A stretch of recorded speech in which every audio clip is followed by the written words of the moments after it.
Good evening, friends, and welcome to Mirror Valley.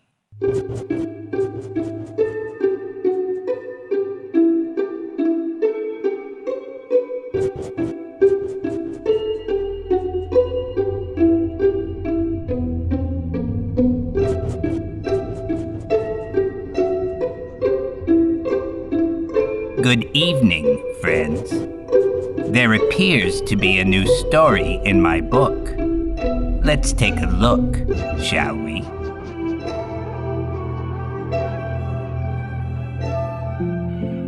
Retreat.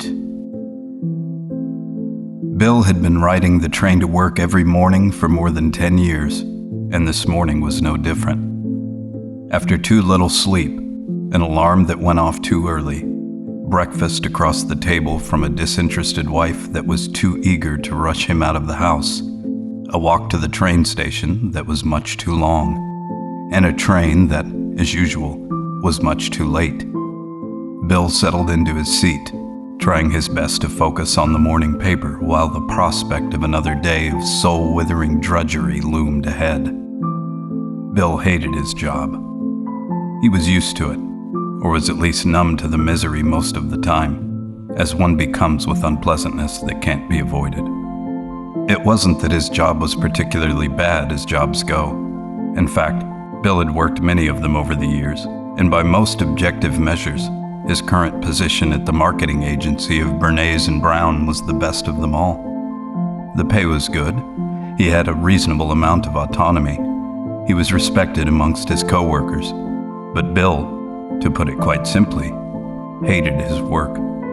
Hated working altogether.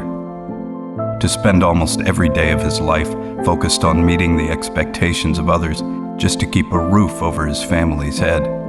To pretend to care about all of the tedious meetings with clients obsessing over the smallest details of some banal ad campaign, treating it as if it were the most important thing in the world, and not just another cynical attempt to manipulate people into buying the latest style in workout clothes or expensive booze. He resented it all, how little time he had to himself, and how even on the weekend as he tried desperately to squeeze whatever enjoyment he could muster from the fleeting couple of days' reprieve from work, the specter of returning to the grind loomed overhead, forever present in the forefront of his mind. His home life was nothing to look forward to either. His marriage had been loveless for years. Bill was convinced that, were it not for the paycheck he brought home every week, his wife would have absconded with the children long ago. He fantasized about it from time to time, coming home from work to find that she had moved out, leaving him with an empty, unfurnished house all to himself. For many it might have been a fearful fancy. For him, it was a guilty pleasure that he often fantasized about when his wife and his arrogant, ungrateful children filled the house with chaos and noise. Bill would often retreat to the garden shed, under the auspices of working on one project or another that he never seemed to finish, where he would simply sit in a corner with a drink in hand and relish the solitude. He often fantasized about leaving town, leaving everything behind and finding some small village somewhere in the Mediterranean where he could eke out a modest living, working with his hands, and in the evenings, enjoying his time alone in a modest shack he could call his own. These feelings, these thoughts, had become commonplace in Bill's life. In fact, little new had happened to Bill in quite some time. Until this morning. This morning that had started the same as any other, and progressed that way until Bill exited the train, made his familiar trek down Trace Street to the front of his office building, and found that it was no longer there. The building was there, same as always, but the sign had changed. It was no longer Bernays and Brown. Bill looked around him. Had he wandered to some other part of the block unaware? No. The businesses on either side were the same as ever. He was in shock. Had they gone out of business and not told him anything? How was it possible that a thriving ad agency had not only disappeared overnight, but had already been replaced?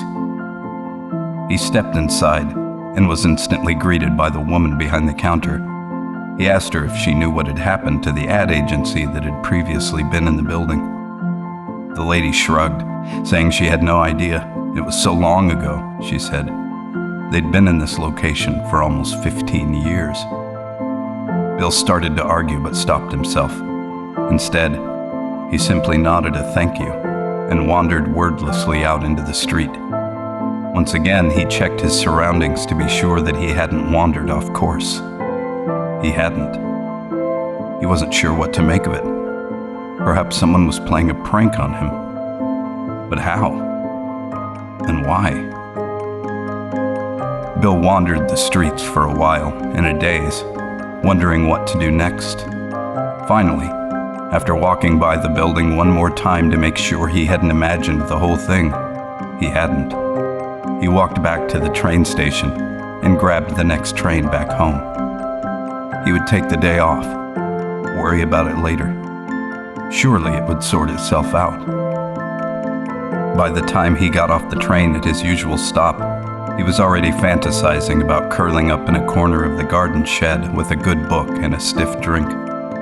Perhaps he could just sneak back there and not even let the wife and kids know he was home for the day. These thoughts kept him preoccupied as he made his way back to the neighborhood, until he reached their street and saw that his house, indeed the entire neighborhood, was gone. Bill stared at the undeveloped land where his subdivision should have been.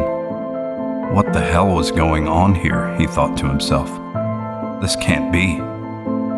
Once again, as he had done at his work, he checked his surroundings, made sure he was in the right place. The cross streets were as they had always been.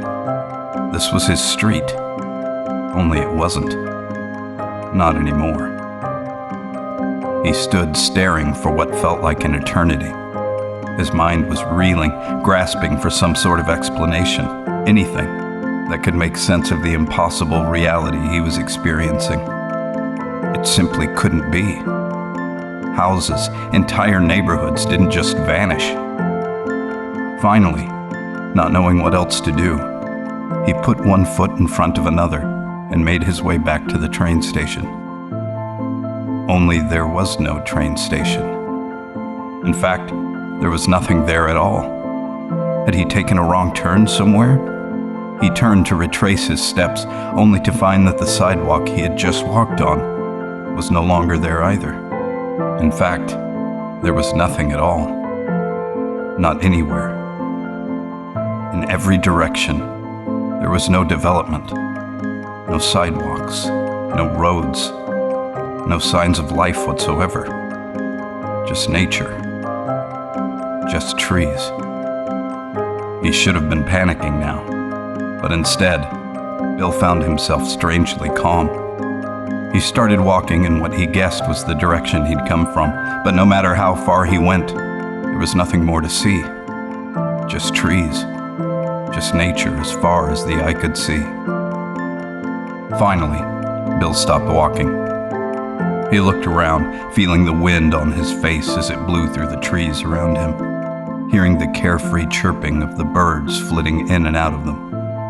Along with the sounds of the birds, the sounds of the wind, he became aware, for the first time, of the sound of his own breath, slower and more relaxed than he ever remembered. He was surprised to find that, despite not knowing what was happening to him or where he was, his heart rate was low, his breathing calm. In fact, he was feeling better than he had in years, as if the weight of the world had suddenly lifted from his shoulders. Bill watched two birds playing with one another, bouncing from branch to branch in a flurry of chirps and fluttering wings before gliding off to somewhere deeper within the woods.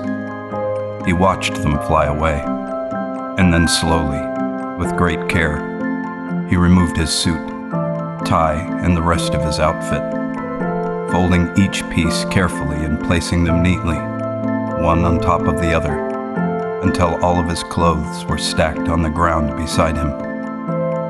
Now, naked and barefoot, Bill left them behind, making his way deeper into the woods, in the direction of the birds he'd been watching, a smile on his face for the first time in years.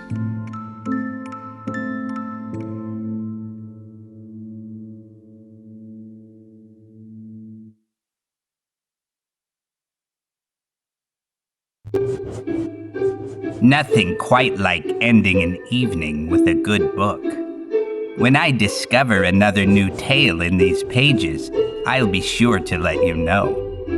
Until then, keep your eyes open, your mind sharp, and remember, what you see in the mirror is not always what it appears to be. Good night, friends. Please help us out and like this video, and subscribe to the Mirror Valley YouTube channel. Click the bell to be notified of new videos almost every week.